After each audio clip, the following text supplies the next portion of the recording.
Assalamualaikum warahmatullahi wabarakatuh.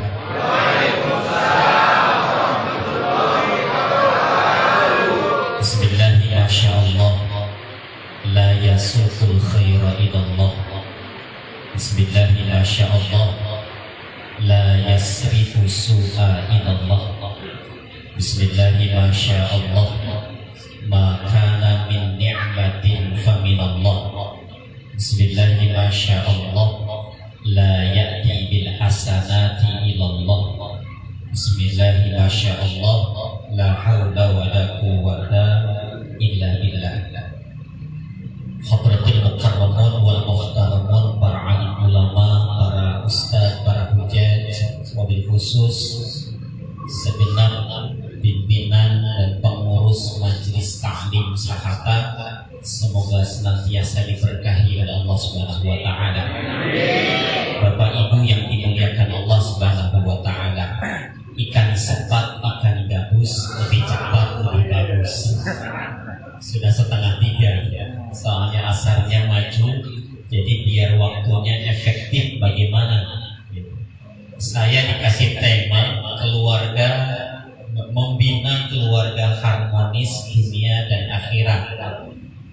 Mohon maaf, bukan ingin menggurui Bapak Ibu, karena usia pernikahan saya baru 17 tahun. Usia pernikahannya mungkin dari Bapak Ibu ada yang lebih daripada saya yang sudah tahu keluarga harmonis seperti apa. Pada intinya, keluarga harmonis itu adalah harus didasari cinta kasih. Tanpa cinta kasih tidak akan pernah harmonis keluarga. Tapi bagaimana menumbuhkan cinta kasih itu sendiri, syaratnya ada 4. Kalau hal ini tidak diketahui, hanya mimpi kita bisa membangun rumah tangga harmonis, sementara di dunia ini kita cuma sebentar. Maka Bapak Ibu, kita semua harus tahu 4 hal bagaimana membina rumah tangga yang harmonis, yang didasari oleh cinta kasih. Pertama adalah ta'aruf. Apa Bapak Ibu? Ta'aruf. Pertama ta'aruf. Ta'aruf itu apa? Saling mengenal. Karena jelas ta'aruf ini perintahkan oleh Allah dalam Al-Quran. Ya ayyuhan nas, inna khalaqnakum min basharin min dzakarin wa untha wa ja'alnakum syu'uban wa qabaila lita'arafu. Dalam Quran demikian. Ya ayyuhan nas, wahai manusia, inna khalaqnakum, sesungguhnya kami menciptakan kalian, min dzakarin wa untha, dari laki-laki dan perempuan. Bahkan bukan hanya itu, Allah ciptakan kita bersuku-suku, berbangsa-bangsa. Buktinya kita hadir di tempat ini, berbeda suku dengan saya, tapi kita lita'arafu, untuk saling mengenal. Ada orang yang membina rumah tangga tapi tidak mengenal istrinya, maka amat sangat disayangkan dan tidak akan mungkin tercipta rumah tangga yang sakinah mawaddah warahmah fid dunya wal akhirah kalau tidak mengenal. Tapi mohon maaf pula, yang lebih cenderung ingin mengenal adalah kaum wanita dibandingkan laki-laki. Kenapa demikian? Karena laki-laki cenderung cuek. Saya mengakui diri saya sendiri, Pak. Saya diperhatikan sama istri dari mulai tidur sampai bangun tidur lagi, dan terus beraktivitas apa yang dilakukan oleh saya diperhatikan sama istri. Tapi saya sebagai seorang suami nggak pernah memperhatikan istri, cuma kadang-kadang saja. Kadang lagi dandan saya perhatiin, oh dandanannya kayak begini. Mohon maaf Bu, bukan saya membela ibu-ibu, kenyataannya begini. Artinya apa? Karena ibu-ibu lebih cenderung ingin mengenal suaminya, dan kita laki-laki lebih cenderung cuek, tidak mau mengenal istrinya. Padahal bagi seorang istri, pekerjaan di rumah itu adalah pekerjaan yang amat sangat melelahkan dibandingkan pekerjaan suami di luar luar rumah.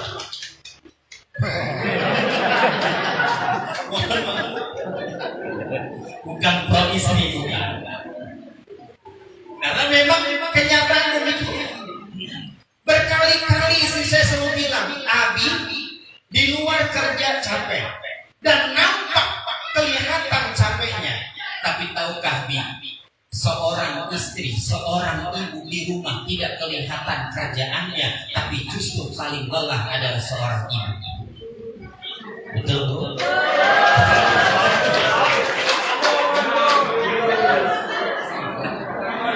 Maka obatnya ibu itu mudah sebetulnya. Obatnya seorang wanita yang lelah di rumah itu cuma yang pertama dihargai, Pak.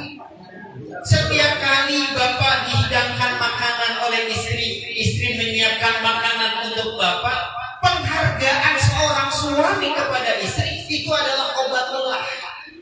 Minimal suami berkata, Masya Allah mama, nikmatnya masakan engkau. Ada yang sepertinya ada? Kalau nggak ada berarti jauh dari harmonis. Saya tanya sama ibu, Bu, suami ibu kayak begitu apa enggak?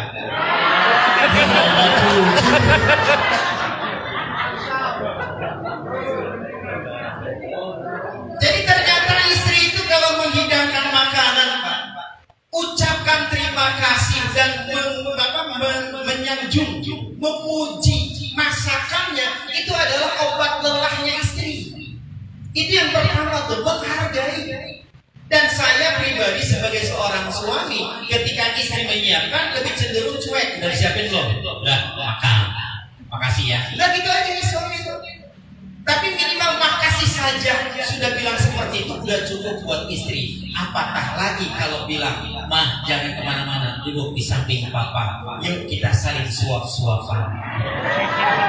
Saya tanya sama bapak-bapak, terakhir kali bapak nyuapin istri kapan? Waktu nikah. Berarti sekarang gak pernah nyuapin ibu. Luar biasa. Luar biasa. Kalau kita lihat subhanallah bagaimana rumah tangganya Rasulullah dengan istrinya.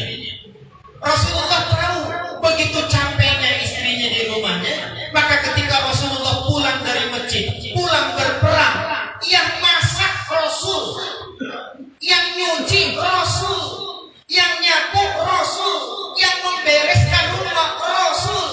Rasul sampai berkata kepada istrinya, diamlah engkau, istirahatlah, biarkanlah aku yang membersihkan ini semuanya. Bahkan dalam hadis yang sahih, Rasulullah pun yang menjahit bajunya sendiri tanpa minta tolong sama istrinya.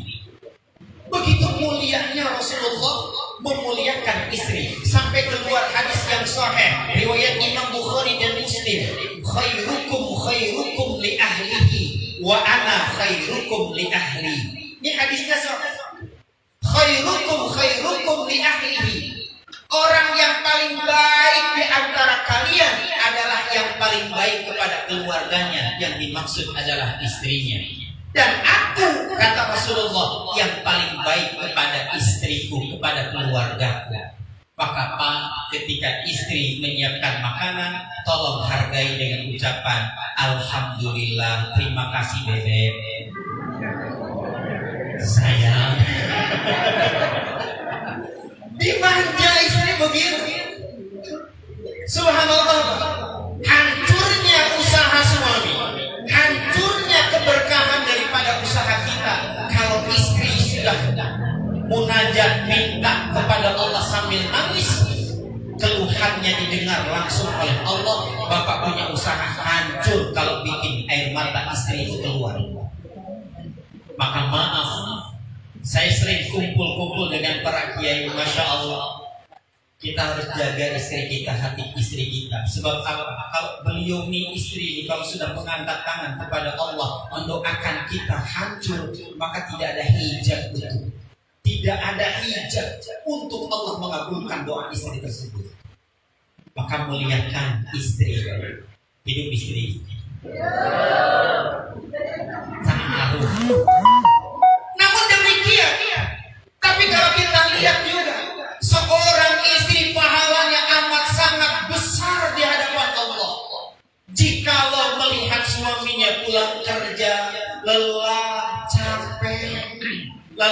kemudian istri menyiapkan dirinya dengan dandanan yang begitu menarik, menawan. Lalu kemudian berkata kepada suaminya, apa mau istirahat dulu, mau mandi, apa mau tidur, atau mau makan. Jika seorang istri mengucapkan demikian kepada suami, maka tidak ada balasan melainkan surga tanpa dihisab. Pertanyaannya, ibu seperti itu gak kepada suami? Halo, kan tadi istri, sekarang balikin suami.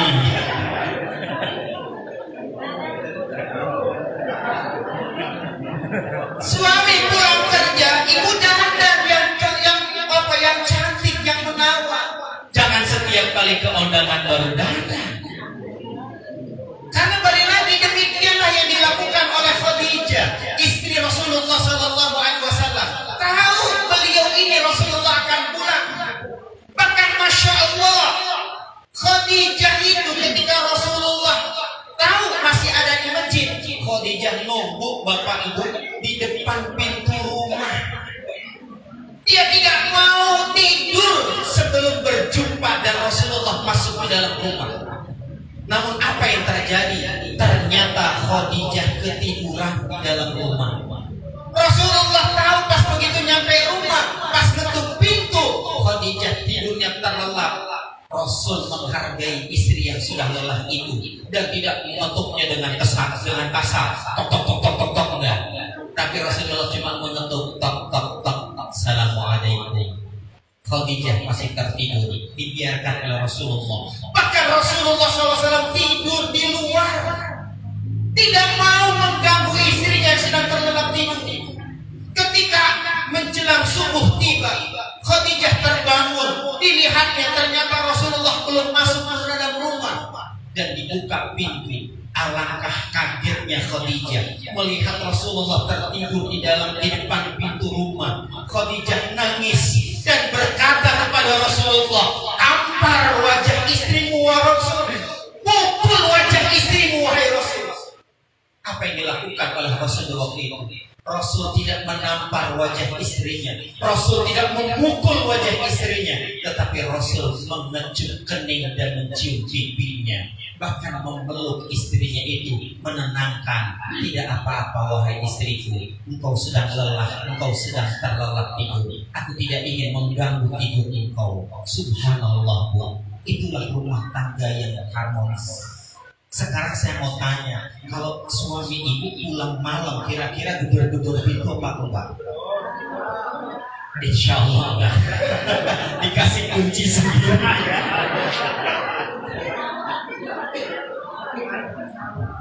Dikasih kunci, karena saya ngalamin. Saya biasa pulang malam jam 12, jam 1, istri tidur lelap. Makanya setiap kali Abi pulang jam 12 kalau jam 1 malam, itu istri kunci pintu, diambil kunci dari dalam, tidurlah dia. Saya datang jam 12 udah ngorok. Jadi Masya Allah, istri yang sekarang untuk mencontoh tauladannya Siti Khadijah amat sangat berat. Ada ibu yang nungguin suami sampai pulang larut malam? Ada? Subhanallah kalau ada. Ini contoh saling mengenal dulu. Bahkan maaf Bu, kalau ibu ridho dengan apa yang ibu lakukan di rumah, ini yang dilakukan oleh Fatimah. Rasulullah memiliki putri Fatimah, menikah dengan Ali bin Abi Thalib. Masya Allahnya, Rasul tidak menyimpan pembantu satu orang pun di dalam rumah Fatimah. Tidak mengirim satu budak pun di rumah Fatimah. Sehingga Fatimah datang kepada Rasulullah, menampakkan tangannya Fatimah ini. Ya Rasul, lihat tangan putrimu, lihat tangan putrimu. Maka Rasul melihat, pegang tangan putrimu. Maka Rasul memegang. Ketika Rasul memegang, Rasul tanya, emang ada apa dengan tangan putriku? Fatimah menjawab, tangan putrimu kapalan. Kalau kapalan bahasa ini apa? Mandolon. Selain itu apa?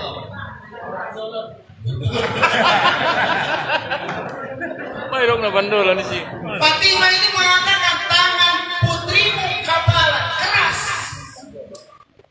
Rasul tanya, kenapa tangan putriku kapalan? Maka Fatimah menjawab, setiap pagi putrimu menggiling gandum untuk bikin roti memberi makan suami dan anak. Setiap kali menggiling gandum, tangan ini kena batu kasar, luka kapalan. Ya Rasul, ada apa Fatimah? Bolehkah aku minta satu untuk membantu pekerjaanku di rumah? Rasul tersenyum. Apa jawab Rasulullah? Fatimah, tunjukkan di mana batu tempat engkau menggiling gandum. Ditunjukin sama Fatimah. Nih dia Rasul. Subhanallah Pak, inilah mukjizatnya baginda Rasulullah Sallallahu Alaihi Wasallam. Rasul memegang batu itu. Ketika dipegang oleh Rasul, batu itu berputar sendiri dan bicara kepada Rasulullah Sallallahu Alaihi Wasallam. Apa pembicaraannya batu tersebut kepada Rasul? Demi Allah wahai Muhammad, aku akan berputar sampai hari kiamat untuk menggantikan tangan putrimu Fatimah menggiling gandum jika engkau berkehendak. Nabi berkata kepada Fatimah, Fatimah, kau lihat batunya berputar sendiri dan dia bicara. Kalau zaman sekarang ibu lihat batu berputar sendiri bicara, apa yang ibu lakukan? Kabur. Lari. Dan itu nyata. Tapi Rasulullah mengatakan, tahukah Fatimah, jika seorang istri memasak di rumah, membersihkan rumahnya, dia mau mengurus segala macam yang ada di rumah, setiap bulir keringat yang mengalir dari tubuhnya Allah siapkan istana di surga. Syaratnya adalah nggak boleh mengeluh. Kalau ibu bilang, Pak, capek, satu bulir istana hilang. Harus ridho. Maka itu tetap aja ibu di dapur juga. Nah ini akhirnya apa yang dilakukan Fatimah? Fatimah berkata, hentikan batu itu wahai Rasul. Hentikan.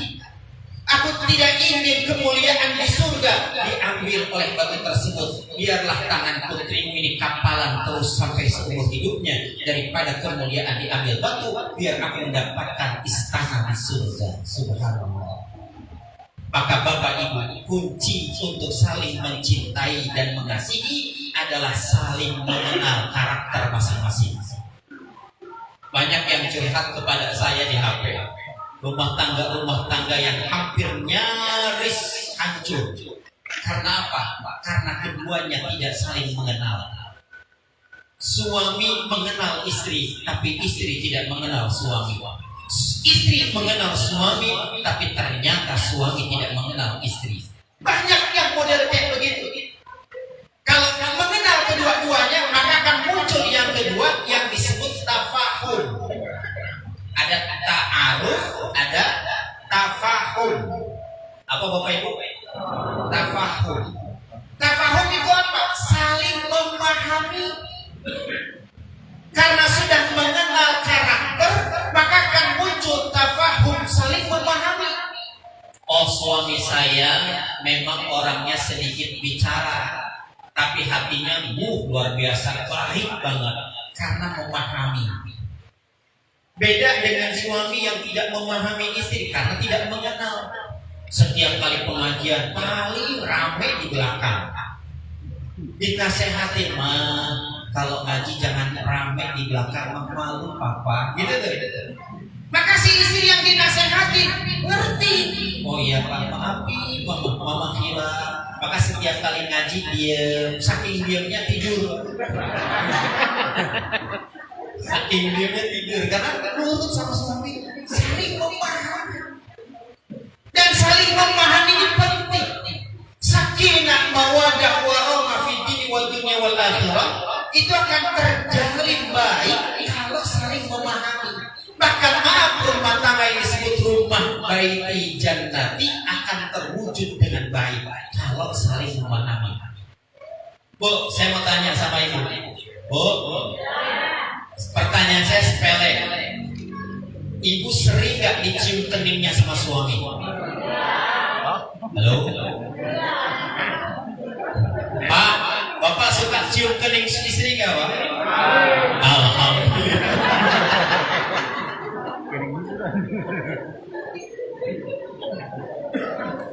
Kenapa sih harus cium kening?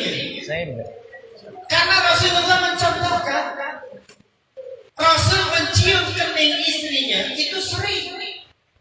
Setiap kali mau berangkat kemanapun, Rasul tidak pernah lepas daripada cium kening istrinya. Bahkan bukan hanya itu, istrinya pun mencium kening Rasulullah. Dan inilah yang dilakukan oleh para sahabat, sehingga dicontoh oleh para habaib. Lihat para habaib, kalau ketemu dengan sesama habib, saling cium kening. Karena demikian Rasulullah mencontohkan. Saya tadi lihat di sini tidak ada satupun bapak-bapak ketemu dengan bapak-bapak saling cium kening. Betul nggak? Betul. Tidak ada satu. Tapi kalau para habaib dengan para habaib ketemu itu saling cium kening. Kadang bingung dari mana contohnya, dari Rasulullah.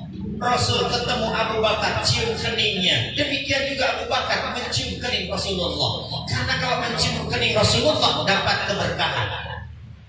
Kalau bapak cium kening sesama bapak dapat berkah nggak? Dapat kasih sayang, Pak. Bukan saja dapat berkah, tapi dapat kasih sayang. Apalagi kalau hal ini dilakukan di rumah. Masya Allah. Sering kali saya contoh kepada diri saya. Saya mau berangkat nih ke masjid ngaji. Istri nyodorin keningnya. Kalau belum dicium keningnya, istri belum begini, belum narik kepalanya, Pak. Bu, istri saya nyodorin. Kalau belum dicium, belum narik. Akhirnya apa? Istri cuma bilang, lupa ya. Oh iya ya Pak, cium. Batal, maka gitu kan? Batal wudhu. Ya nggak apa-apa, Bi, pahala nambah banyak. Saya wudhu lagi. Yang kedua, nggak cium, kan udah ciumnya tadi. Maka maaf bapak-bapak, bagi laki-laki makin banyak berwudu pahalanya makin banyak. Karena menurut Imam Syafi'i pendapatnya jelas, laki dan perempuan yang suami istri bersentuhan hukumnya batal. Berbeda dengan Imam Malik. Kalau Imam Malik suami istri bersentuhan tidak batal, itu jelas. Maka saya sering kali begitu. Kalau istri sedang berwudu, cium tangannya bagaimana? Ya pakai mukena, ditutup itunya lengannya, dia tarik tangan itu, ditutup tangannya saya, dicium. Kan tidak ada halangan sebetulnya untuk memuliakan. Jadi saling memahami. Yang kedua, kalau sudah muncul saling tafahum, memahami, maka yang ketiga adalah ta'awun. Ta'awun, apa itu ta'awun? Saling tolong menolong. Dalam rumah tangga enak, suami bantu istri, istri bantu suami. Kenapa? Karena ta'awun akan tercipta dengan baik. Istri lagi masak di rumah tuh, di dapur. Bapak datang, Mah masak apa? Sayur. Papa bantuin. Ini namanya ta'awun, Pak. Mah lagi ngapain? Lagi nyapu. Papa yang ngepelnya. Ta'awun, Pak. Anak rewel malam hari, bapak terbangun. Biar bapak yang gendong anak, mama tidur. Ini namanya ta'awun, saling bantu, Pak. Tapi nyatanya banyak rumah tangga ketika punya anak kecil, anak bayinya nangis merengek-rengek di malam hari, bapak tetap tidurnya lelap. Ibu malah yang paling lelah, capek. Benar gak benar? Nah, ibu yang membiarkan bapak tidur terlelap, ibu pahalanya surga juga. Tapi bapak-bapak yang bangun membantu istri, menggendong anak, bapak luar biasa, suami idola. Idola dan tauladan daripada baginda Nabi besar Muhammad sallallahu alaihi wasallam. Yang ketiga, yang keempat akan lahirlah yang disebut dengan takaful. Takaful. Apa itu takaful? Saling menanggung. Saling menanggung, saling menjamin. Takaful itu. Maka otomatis kalau dalam rumah tangga saling menanggung, saling menjamin, akan terlahir keluarga yang harmonis, akan lahir keluarga yang sakinah, mawaddah warahmah. Kenapa? Ringan sama dijinjing, berat sama dipikul. Rumah tangga itu berat. Rumah tangga itu berat, Bapak Ibu. Bukan sekadar ijab kabul, saya terima nikah dan kawinnya pulana binti pulana dengan mas kawin sekian dibayar tunai. Bukan setelah itu. Yang berat itu adalah menjalani proses rumah tangga agar kita mendapatkan ridho dari Allah Subhanahu wa taala. Rumah tangga yang dapat ridho dari Allah yang bikin kita adem. Saya mau tanya sama ibu, Bu, kalau ibu di rumah merasa horor ketika lihat suami, takut melihat suami, berarti rumah tangga ibu bermasalah. Pak, kalau bapak di rumah takut banget sama istri, berarti rumah tangga bapak bermasalah. Jadi bapak-bapak takut apa enggak sama istrinya?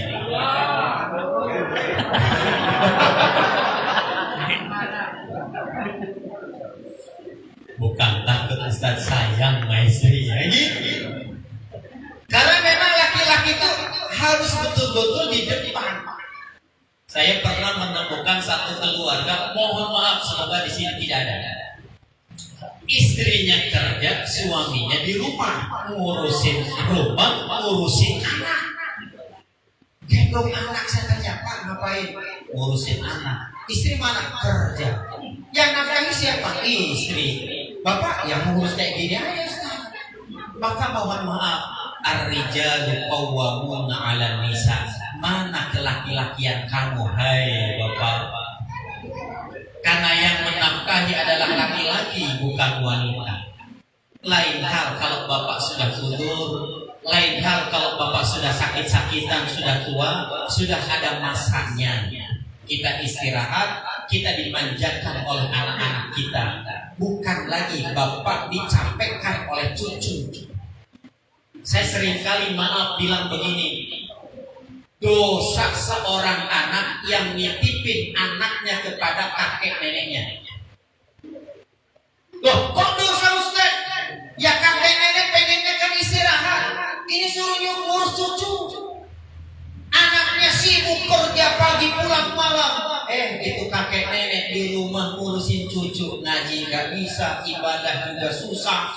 Harusnya tua sudah tinggal tenang, ini suruh ngurusin cucu. Itu durhaka tuh anak.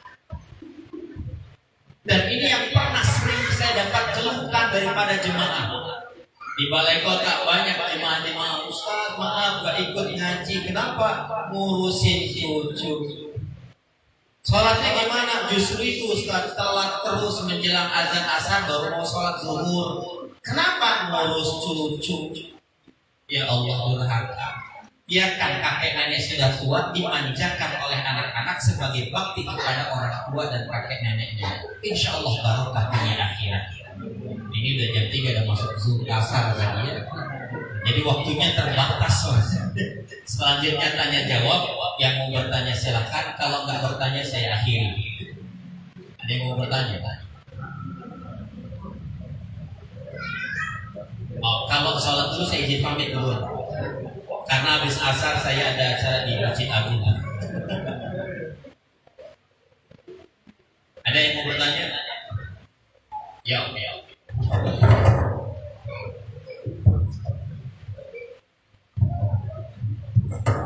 Assalamualaikum warahmatullahi wabarakatuh. Pak Ustaz, bertanya simpulan sebetulnya dengan kajian tadi. Artinya seorang suami kadang-kadang lagi sudah masak bukan dipuji Pak Ustaz, malah kadang-kadang diremehkan. Contohnya gimana? Giliran istilahnya enak makanannya diam, tapi kalau keaslian dibilangin Pak Ustaz. Ini kira-kira gimana itu suami yang kayak gini Pak Ustaz? Terima kasih. Masya Allah. Memang begitu disepelekan hal ini. Jadi ketika masakan istri enaknya luar biasa, suami diam. tidak ada pujian terlontar dari mulut suami. Tapi ketika masakannya tidak enak, kurang bumbunya, mulailah suami mencak-mencak, ngomel segala macam. Bagaimana hal itu kalau terjadi? Itu ciri suami mohon maaf kurang bersyukur. Ciri suami kurang bersyukur. Suami yang menghargai kepada istri, masakannya enak atau tidak enak, pas bumbunya atau tidak, tetap menyembunyikan rasanya. Saya pernah punya kisah satu hal. Ada orang rumah tangga, puluhan tahun rumah tangga, nggak pernah ribut bapak ibu, nggak pernah ribut sama sekali. Istrinya pengen tahu marah suami bagaimana mukanya ini kalau marah. Akhirnya si istri ini masak makanan kesukaan suami, yaitu sayur asam. Tapi sayur asamnya diganti, asamnya pakai garam 1 gandum. Jadi sayur asin. Berharap ketika nanti suaminya makan marah, kan gitu. Suami yang menghargai masakan istri, ketika istrinya memuji dengan masakan yang asin tadi, begitu pulang kerja masuk ke dalam rumah, istri berkata, "Pah, mama masak kesukaan papa." Apa itu? Pokoknya buka aja nanti. Dibukalah, wah bener mah, papa pengen makan sayur asam. Isi dalam hatinya, nah bentar lagi lihat suami marah. Disiapkanlah oleh istri masakan tersebut. Lalu kemudian istri berkata, "Pak, makan." Si suami makan bapak ibu. Ketika dimakan oleh suami, rasanya asin. Suami berkata, "Mama, demi Allah mama, papa semalam itu mimpi pengen makan rasanya model kayak begini mama." Itu kira-kira si istri bagaimana? Ingin tahu wajah suaminya marah, malah jadi dongkol istrinya. Karena menghargai. Maka Rasul mengatakan, memberi contoh gini, ketika masakan itu kau tidak suka, lebih baik tinggalkan. Kalau memang kau suka, makan. Daripada menghina makanan. Menghina makanan kan ciri orang yang tidak bersyukur. Maka bapak ibu, terutama bapak-bapak, harus pandai-pandai memuji masakan istri. Itu. Ini saja yang sudah. Oh ya, satu lagi. Oh iya, ibu tuh ada satu. Assalamualaikum warahmatullahi wabarakatuh. Ustaz, seperti yang disampaikan Ustaz tadi tentang seorang anak yang menitipkan anaknya kepada orang tuanya atau kakeknya ya, tolong Ustaz sampaikan ancaman-ancaman ini, karena mungkin di sini banyak yang terjadi seperti demikian. Supaya mudah-mudahan kita yang sudah merasakan seperti demikian supaya tahu bagaimana. Demikian. Oh ibu, sama pertanyaannya.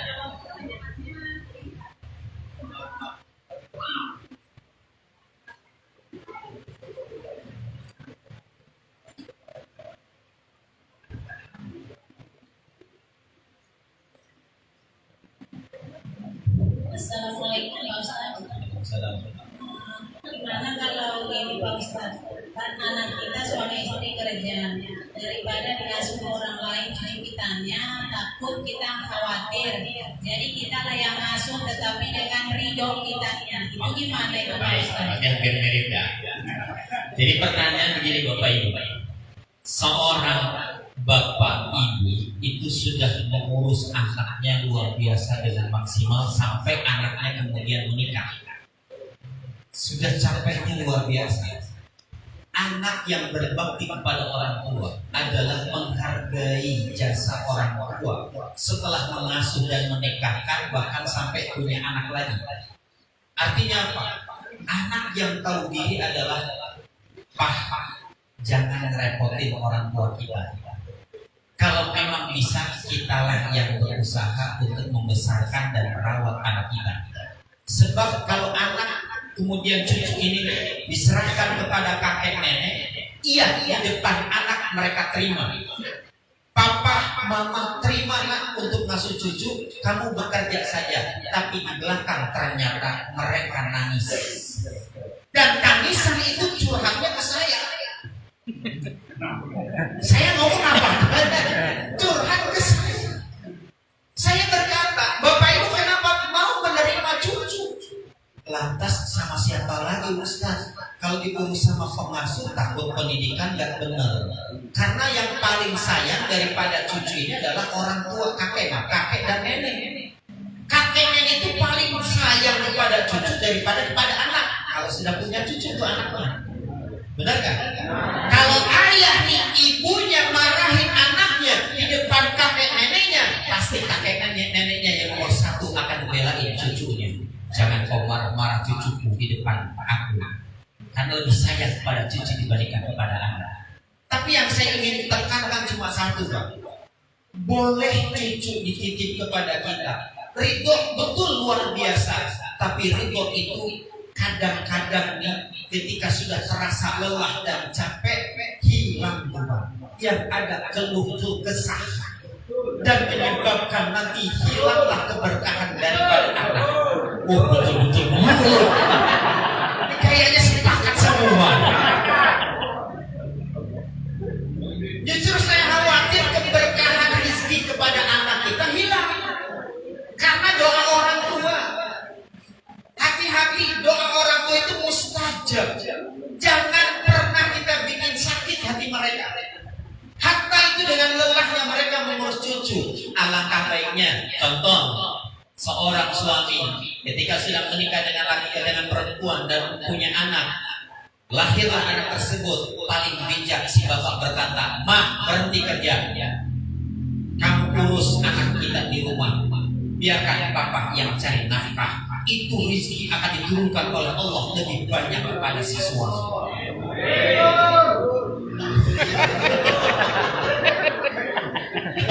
Sama. Karena maaf rezeki, wa ma min dabatin fil ardi illa 'ala Allahi rizquha. Makin banyak tanggungan kita, rezeki kita makin banyak Bapak Ibu. Terutama bapak-bapak kita semuanya termasuk saya. Makin banyak yang kita tanggungi, Masya Allah, Allah memberikan rezeki lebih banyak daripada biasanya. Berbeda dengan istri yang bekerja. Istri bekerja, rezekinya cuma satu, berbeda dengan suami. Dia kerja dapat penghasilan dari dia saja, tapi suami tidak. Dari doa istri dia dapat tuh dilimpahkan oleh Allah kepada suami.